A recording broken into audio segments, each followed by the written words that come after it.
En enlevant son bandeau, son beau visage est apparu. Tous ont compris que c'était une femme. Pressée de sortir du palais, elle n'avait pas laissé passer la servante de l'impératrice et l'avait bousculée. La servante lui en a voulu.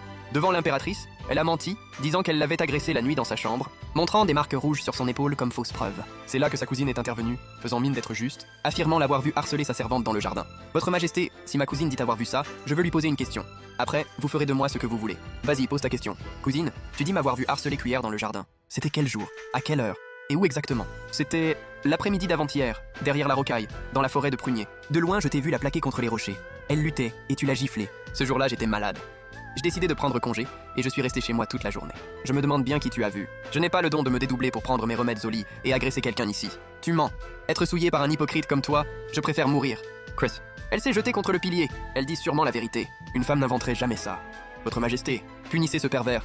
On ne se sent plus en sécurité ici. Soudain, un grand bruit s'est fait entendre dehors.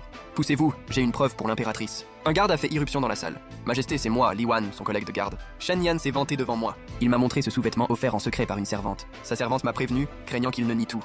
Elle m'a demandé de fouiller sa chambre pour trouver des preuves. En le voyant, j'ai tout compris. On est rivaux pour le poste de chef des gardes. Si je tombe, il prend ma place. Dommage pour lui, ça ne marchera pas. C'est bien mon vêtement. Celui que je portais la première fois qu'il m'a forcé. Je n'aurais jamais pensé qu'il le garderait. Je suis tellement déshonoré. Il a ses sous-vêtements. Comment nier? Shen Yan, tu crois que ton père ministre te protège de tout? Ces femmes appartiennent à l'empereur. Quelle audace! Il mérite la peine de mort. La dame d'honneur a fait signe aux eunuques de m'emmener. Musique. Même un condamné à mort a le droit de se défendre. Ma famille est honorable. Je ne peux pas salir mes ancêtres. Laissez-moi lui poser des questions. Soit. Par respect pour ton père, je te donne une dernière chance. Cuillère, tu dis que je venais chaque nuit. Ça a commencé quand? Il y a 2 semaines.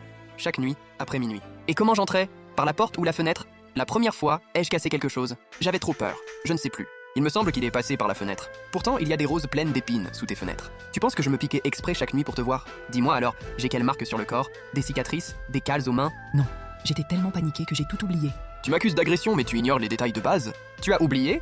Ou c'est juste que je n'ai rien fait? Qui se souviendrait des détails d'un tel cauchemar? À mon avis, Shen Yan essaie juste de lui faire peur. Il gagne du temps pour que sa famille intervienne. Majesté, qu'une matrone l'examine pour vérifier ses blessures. Et vérifier aussi mes rapports de garde des 2 dernières semaines. Votre sagesse saura faire éclater la vérité. Peu après, 2 matrones ont emmené Cuillère. Majesté, la fille n'est plus vierge et présente des signes de violence. Majesté, faites-moi justice. C'est Shen Yan qui m'a gâché. Vous voyez? Ce sont les preuves de ses agressions nocturnes. Majesté, punissez-le sévèrement pour faire respecter les règles. Sinon, n'importe quel garde se croira tout permis. C'est terrifiant. Comment a-t-il pu oser faire ça ici? S'il s'en prend aux servantes, il visera bientôt les favorites. Majesté, ne l'épargnez pas, c'est un danger public. Je te le demande une dernière fois. Tu es sûr que c'était moi? Oui, c'était toi chaque nuit. Je le jure sur ma vie. Si je mens, que je meure maudite. Et toi, tu affirmes que je me suis vantée de ce vêtement? Absolument. Si je mens, je quitte l'armée et accepte le fouet. Cousine, tu soutiens aussi que c'était moi? Je le jure sur